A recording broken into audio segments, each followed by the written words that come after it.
오늘 함께 보실 하나님의 말씀은 열왕기상 3장 16절에서 28절 말씀입니다. 그때 창기 두 여자가 왕에게 와서 그 앞에 서며 한 여자는 말하되 내 주여, 나와 이 여자가 한 집에서 사는데 내가 그와 함께 집에 있으며 해산하였더니 내가 해산한 지 사흘 만에 이 여자도 해산하고 우리가 함께 있었고 우리 둘 외에는 집에 다른 사람이 없었나이다. 그런데 밤에 저 여자가 그의 아들 위에 누움으로 그의 아들이 죽었으니 그가 밤중에 일어나서 이 여종이 내가 잠든 사이에 내 아들을 내 곁에서 가져다가 자기 품에 누이고 자기의 죽은 아들을 내 품에 누었나이다. 아침에 내가 내 아들을 젖먹이려고 일어나 본즉 죽었기로 내가 아침에 자세히 보니 내가 낳을 아들이 아니었다 하매 다른 여자는 이르되 아니라 산 것이 내 아들이요 죽은 것이 내 아들이라 하고 이 여자는 이르되 아니라 죽은 것이 내 아들이요 산 것이 내 아들이라 하며 왕 앞에서 그와 같이 재론하는지라. 왕이 이르되 이 여자는 말하기를 산 것은 내 아들이요 죽은 것은 내 아들이라 하고 저 여자는 말하기를 아니라 죽은 것이 내 아들이요 산 것이 내 아들이라 하는도다 하고 또 이르되 칼을 내게로 가져오라 하니 칼을 왕 앞으로 가져온지라. 왕이 이르되 산 아들을 둘로 나누어 반은 이 여자에게 주고 반은 저 여자에게 주라. 그 산 아들의 어머니 되는 여자가 그 아들을 위하여 마음이 불붙는 것 같아서 왕께 아뢰어 청하건대 내 주여 산 아이를 그에게 주시고 아무쪼록 죽이지 마옵소서 하되 다른 여자는 말하기를 내 것도 되게 말고 내 것도 되게 말고 나누게 하라 하는지라. 왕이 대답하여 이르되 산 아이를 저 여자에게 주고 결코 죽이지 말라. 그가 그의 어머니라 하매 온 이스라엘 왕이 심리하여 판결함을 듣고 왕을 두려워하였으니 이는 하나님의 지혜가 그의 속에 있어 판결함을 봄이더라. 아멘. 오늘 함께 보는 하나님의 말씀은 너무나도 많이 들었을 유명한 구절입니다. 오늘 솔로몬이 이제 왕이 되고 기도를 함으로 지혜를 구하고 지혜를 얻은 자로서 하나님이 어떻게 솔로몬의 기도를 응답하였는지를 보여주는 말씀입니다. 솔로몬이 왕으로부터 기름을 받고 택함을 받은 후 다윗에게 언약을 약속하신 하나님의 말씀대로 자기가 천번제를 올리고 간구하기를 저희가 열왕기상 3장 9절에서 10절을 보면 누가 주의 이 많은 백성을 재판할 수 있사오리까 듣는 마음을 이 종에게 주사 주의 백성을 재판하여 선악을 분별하게 하옵소서. 솔로몬이 이것을 구하매 그 말씀이 주의 마음에 든지라. 이렇게 솔로몬의 기도는 본인이 주인공이 아니었습니다.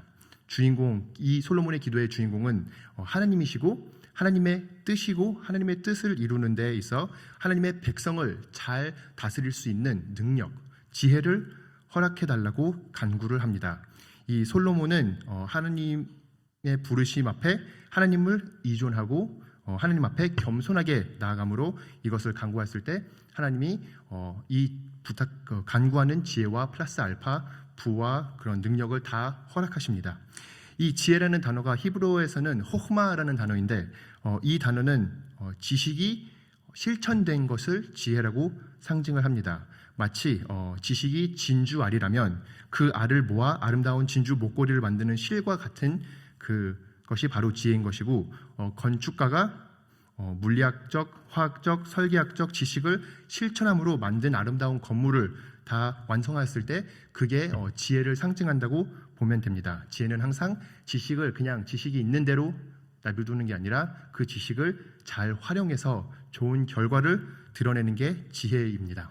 그래서 이 지혜가 어떻게 솔로몬에게 드러나는지 하나님이 이 기도를 응답하신 것을 증명하는 구절들이 오늘 말씀에 있습니다.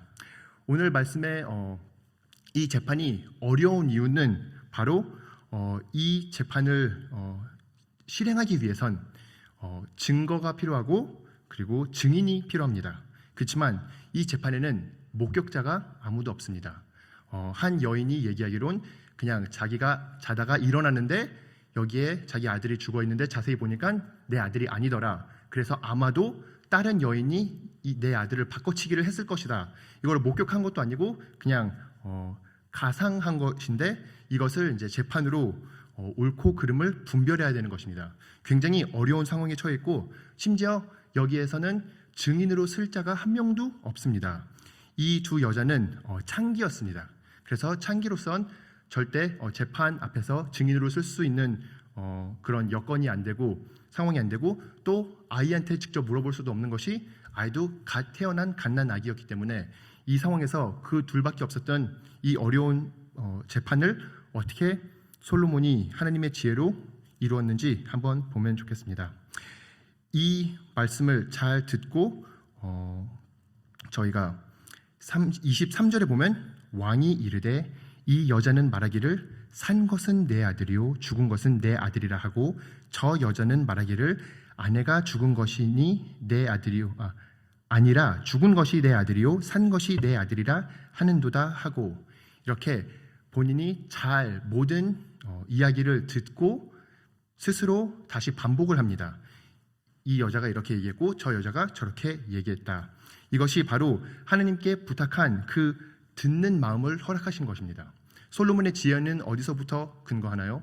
솔로몬의 지혜는 하나님의 말씀을 듣고 따르는 것에 나옵니다. 그래서 솔로몬이 듣는 마음을 허락해달라고 했을 때는 하나님의 말씀 앞에서 순종하는 마음으로 하나님의 말씀을 듣고 순종할 수 있도록 부탁을 한 거고 또한 사람들의 말을 듣고 이해하도록 그 듣는 마음을 허락해달라는 것이 바로 지혜의 원인이었습니다. 그래서 이렇게 듣는 마음을 허락하시고 자세히 이 두 여인의 말을 듣고 이렇게 다시 반복을 하여 얘기를 합니다. 우리가 보았을 때는 이게 굉장히 사소한 일로 보일 수도 있지만 구글에서도 이 팀 프로젝트를 이룰 때는 이런 비슷한 방식을 사용한다고 합니다. 거기서는 루핑이라고 사용을 하는데 그것이 팀 프로젝트를 시작하기 전에 한 사람이 이제 아이디어가 있고 그것을 다른 사람한테 얘기를 할 때 잘 설명을 한 다음에 그거를 들은 사람이 이제 그걸 전한 사람한테 다시 반복해서 이야기를 해야 되는 것입니다. 그것을 하는 이유는 전달하는 자가 전달하고 싶은 모든 내용을 다 잘 전달했는지 확인하기 위해서입니다.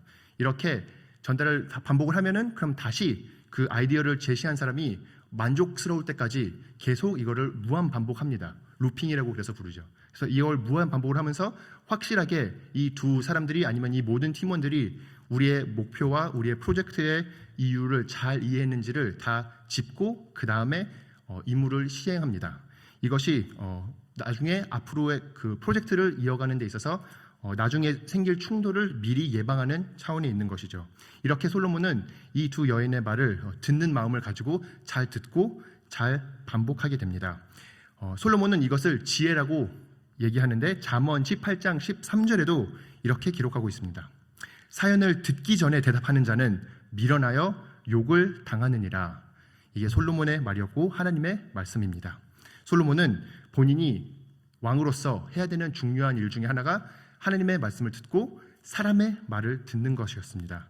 그렇기 때문에 우리에게도 주는 실천과 우리에게도 주는 충고가 우리가 입을 열기 전에 끝까지 상대방의 이야기를 들어야 된다는 말입니다. 야고보서 1장 19절을 통해 하나님이 말씀하시듯 듣기는 속히 하고 말하기는 더디 하라는 충고입니다. 우리가 귀가 두 개이고 입이 하나인 것처럼 듣는 것에 더 주의 깊게 하고 말하는 것을 더 신중히 조심히 하시는 뉴욕 장로교회 성도들이 되시길 간절히 소망합니다. 저도 중고등부를 섬기면서 이제 많이들 이렇게 친해진 아이들이 있는데 친해진 계기가 주로 그들이 얘기하는 불평함과 억울함과 어려움들을 들어줌으로 친해지게 됩니다. 왜냐하면 그렇게 했을 때 그 학생들이 이 사람은 그래도 나에 대해서 관심을 갖고 있구나. 이 사람은 나를 이해하는 사람이구나 라는 식으로 이렇게 잘 받아들이기 때문에 이것이 정말 되게 중요한 첫 단추임을 오늘 말씀을 통해서도 또 경험을 통해서도 많이 깨닫게 되는 구절입니다. 그리고 두 번째로 잠언 18장 17절에 보면은 송사에서는 먼저 온 사람의 말이 바른 것 같으나 그의 상대자가 와서 밝히느니라. 그래서 이것도 중고등부에서도 항상 싸움이 일어나고 다툼이 일어나면 먼저 아이의 얘기를 들으면은 그 아이가 피해자인 것 같고 그 아이의 말이 다 맞는 것 같은데 나중에 다른 아이도 불러와서 같이 얘기를 하면은 그러면은 이쪽 아이에 의하면 자기가 피해자고 저쪽 아이에 의하면 자기가 피해자라고 둘 다 피해자라고만 얘기를 합니다. 주로 그렇게 얘기를 하기 때문에 우리에게 이 하나님의 지혜가 주는 말씀이 바로 양쪽 다 들어야 된다는 것입니다. 만약에 양쪽 이야기를 듣지 않으셨으면 침묵을 유지하시길 바랍니다.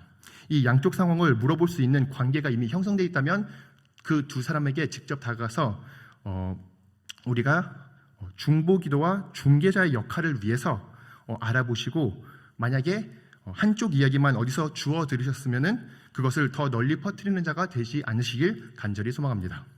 이렇게 했을 때 이게 하나님의 지혜를 실천하는 것이고 하나님이 보기에 바른 판결을 내리는 것입니다. 솔로몬은 그렇게 하였고 양쪽 이야기를 들었을 때 그는 결론을 냅니다. 제가 이 말씀을 고등학교 때 어느 설교에서 들었을 때 그 목사님이 이런 결론을 이런 해석을 했었습니다. 아마 솔로몬은 자기가 한 말을 이미 내뱉었을 때 아마 누가 산 아들의 엄마인지를 알 수 있었을 거라고.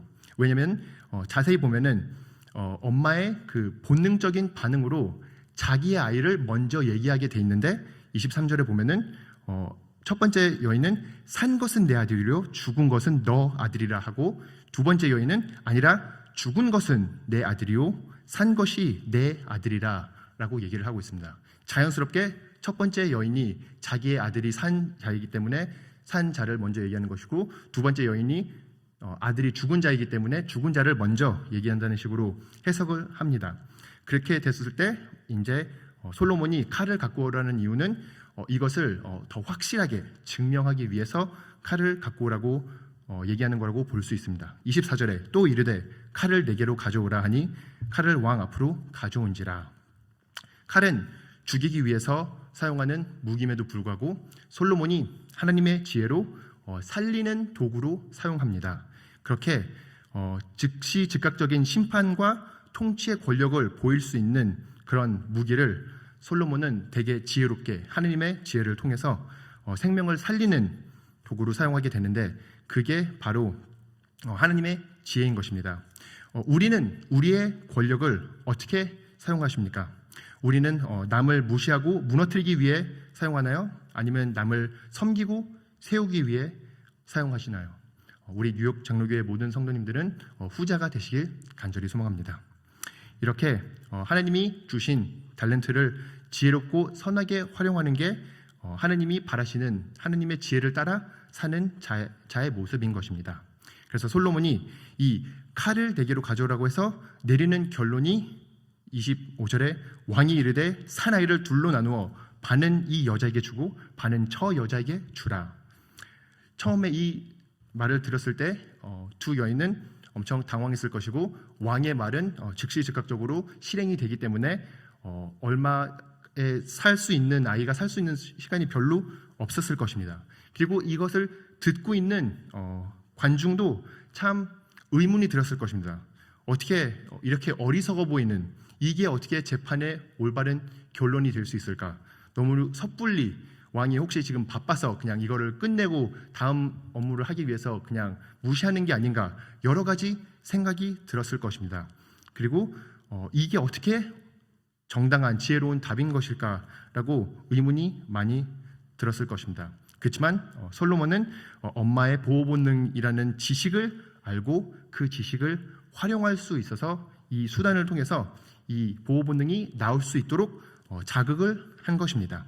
이렇게 자극을 함으로써 산 26절에 보면 그 산 아들의 어머니 되는 여자가 그 아이를 위하여 마음이 붙붙는 것 같아서 이렇게 뜨거운 열정, 부인할 수 없는 부모의 사랑의 열정으로 왕께 아뢰되 청하건대 되게 다급하게 내 주여 산 아이를 그에게서 주시고 아무쪼록 죽이지 마옵소서 하는 반면 다른 여자는 말하기를 내 것도 되게 말고 나누게 하라 하는지라. 이렇게 이 최종 결과가 드러났을 때 이미 심판이 내려졌을 때 두 여인의 모습이 드러나게 되는데 너무나도 분명하게 누가 진정한 어미이고 누가 거짓 어미인지를 볼 수 있게 되는 것입니다. 진정한 어미는 자기가 옳다는 것을 다 포기하고 접고 생명을 살리는 게, 보존하는 게 더 중요하기 때문에, 그게 진정한 사랑이기 때문에 이 진짜 부모의 사랑의 심정으로 이 청원하는 것 반면 이 아이를 이미 잃은 어미는 나 죽고 너 죽자라는 심정으로 좌절과 낙심에 빠진 상태에서 이러한 결론을 내리게 됩니다. 이것을 들었을 때는 모든 사람들이 다 누가 진정한 어미인지를 깨달을 수 있을 것입니다. 그래서 그때 왕이 대답하여 이르되 산 아이를 저 여자에게 주고 결코 죽이지 말라. 저가 그의 어머니이라 하매. 이렇게 솔로몬은 아무 증인도 없는 이 어려운 재판, 풀래야 풀 수 없는 이 수수께끼를 하나님의 지혜로, 하나님의 분별력으로 잘 풀고 아이를 합당한 진정한 어미에게 되돌려 주었습니다. 이것을 본 사람들은 반응이 28절에 나오는데 온 이스라엘이 왕이 심리하여 판결을 듣고 왕을 두려워하였으니 이는 하나님의 지혜가 그의 속에 있어 판결함을 봄이더라. 이스라엘 왕이 심리하여 한다는 이 심리의 단어에는 관련된 모든 사실을 자세히 조사하여 처리하는 것, 그게 바로 심리하여라고 해석을 하고 있는데 이 방식을 솔로몬의 왕이 하는 걸 보면서 왕을 두려워하게 됩니다. 왜 두려워하게 되죠? 왜냐면 내가 앞으로 잘못한 게 있으면 내가 거짓으로 속일 수 없겠구나, 내 수단과 꾀는 다 드러나겠구나 라고 해서 두려워하는 것이 생기고, 또 동시에 내가 진정으로 정의를 원하고 도움이 필요하면은 내가 솔로몬 왕에게 나아갈 수 있겠구나 라는 그런 자신감이 생겼을 것입니다. 이 왕은 진정 그냥 본인의 이익이 아니라, 본인의 관심이 아니라 하나님의 지혜로 정의를 따르고 정의를 이루는 왕이구나 라고 하면서 더욱더 큰 자신감이 생겼을 것입니다. 이렇게 바른 왕이 바른 자리에 섰을 때는 이 백성이 다 기뻐하는 것처럼 우리의 왕은 누구입니까? 우리의 왕은 예수 그리스도이십니다. 만약에 우리의 왕이 예수 그리스도이시면 우리는 얼마나 더더욱 예수님이 왕 대신 우리 예수님을 실망시키고 속이려고 하는 그런 것이 아니라 오히려 더 신뢰하고 믿고 예수님이 나의 왕이시고 예수님이 나의 모든 어려움들을 도와주실 수 있는 분이라면 우리가 더더욱 예수님께 더 나가야 되지 않겠습니까? 우리 뉴욕 장로교회 성도님들은 더욱더 예수님 앞에 나아가시길 간절히 소망합니다. 그러면은 기독교인으로서 우리는 어떻게 해야 할까요? 이 하나님이 세상이 보았을 때는 어리석은 지식이지만 결론적으로는 하나님의 뜻을 이루게 되는, 구원에 이르게 되는 지식이 무엇입니까? 누가복음 11장 9절에서 13절을 읽어드리겠습니다. 내가 또한 너희에게 이르노니 구하라 그리하면 너희에게 주실 것이요 찾으라 그리하면 찾아낼 것이요 문을 두드리라 그리하면 너희에게 열릴 것이니 구하는 이마다 받을 것이요 찾는 이는 찾아낼 것이요 두드리는 이에게는 열릴 것이니라. 너희 중에 아버지 된 자로서 누가 아들이 생선을 달라 하는데 생선 대신에 뱀을 주며 알을 달라 하는데 정갈을 주겠느냐? 너희가 악할지라도 좋은 것을 자식에게 줄 알거든 허물며 너의 하늘 아버지께서 구하는 자에게 성령을 주시지 않겠느냐 하시니라. 아멘. 그렇습니다. 이 두 여인이 죄인이었음에도 불구하고 자기 아들 사랑하는 마음만큼은 부인을 할 수 없고 그 마음만큼이 드러난 것처럼 하나님은 그것을 비유하여서 본인도 우리를, 하나님의 자녀인 우리를 사랑하시는 마음 가운데 우리에게 그토록 주시기를 원하는 것이 한 가지가 있다면 그것이 바로 성령인 것입니다. 왜냐하면 우리가 성령 안에서 우리의 죄를 깨달을 수가 있고 우리의 죄사함을 고백할 수가 있고 우리가 하나님의 능력으로, 우리의 육신의 방법이 아닌 하나님의 지혜와 하나님의 능력으로 살아갈 수 있는 유일한 길이기 때문에 우리에게 성령님을 주시길 그토록 바라시고 계십니다. 그러니 우리는 하나님한테 기도할 때 하나님이 바라는 기도를 하는 것은 바로 우리가 성령 충만한 삶, 성령을 드러내는 삶, 높이는 삶을 사는 것을 바라는 것입니다. 이렇게 우리가 살아갈 때는 하나님의 지혜를 세상이 아무리 어리석다고 하여도 따라갈 수 있을 것입니다. 그 큐티를 만약에 하시다 보면은 마지막 페이지에 이렇게 써 있습니다. 내가 죽어야 사랑할 수 있고 내가 죽어야 남이 살고 내 욕심을 버려야 진정으로 내게 유익한 것을 얻을 수 있습니다. 아멘. 그렇습니다. 마태복음 16장 24절에서 26절에 얘기하듯이 이에 예수께서 제자들에게 이르되 누구든지 나를 따라오려거든 자기를 부인하고 자기 십자가를 지고 나를 따를 것이니라. 누구든지 제 목숨을 구하고자 하면 잃을 것이요 누구든지 나를 위하여 제 목숨을 잃으면 찾으리라. 사람이 만일 온 천하를 얻고도 제 목숨을 잃으면 무엇이 유익하리요? 사람이 무엇을 주고 제 목숨과 바꾸겠느냐? 아멘. 그렇습니다. 우리에게는 하나님의 뜻이 있고 하나님의 뜻을 따르는 지혜가 필요하고 지혜를 강구해야 되는 자로서 우리가 매순간 하나님 앞에 나아가고 기도할 때 주님 저에게 성령 충만함을 주시옵소서. 주님 제가 죽고 주님 예수 그리스도의 모습이 더 살아나게 도와주시옵소서. 제가 하루를 살아가는 가운데 그 성화의 절차가 정말 제 눈과 제 이웃 사람들의 눈에 보이게 하소서 해달라는 기도를 올리며 하루를 시작하시길 간절히 소망하고 축복합니다. 함께 기도하시겠습니다. 주님, 주님의 말씀을 통해서 우리가 주님의 지혜를 볼 수 있게 해주시니 감사드립니다. 우리의 연약함으로 인해서 우리가 주님의 지식을 알매도 불구하고 따르지 않는 그런 연약함을 용서하여 주시옵시고 우리가 매순간 성령 충만하여 주님의 뜻을 따르는데 아무 지장이 없는 그런 하나님의 백성이 될 수 있도록 도와주시옵소서. 하나님, 우리가 너무 섣불리 말을 하였거든 저희를 용서하여 주시옵시고 우리가 듣는 것을 더 신중히 할 수 있도록 도와주시옵시고 우리의 말을 아낄 수 있도록 도와주시옵소서. 하나님, 하나님의 지혜로 살기를 바랍니다. 그러니 주님 성령 충만케 하여 주시옵시고 그것이 주님의 뜻임을 감사드리며 이 모든 말씀 예수님의 이름으로 기도드립니다. 아멘.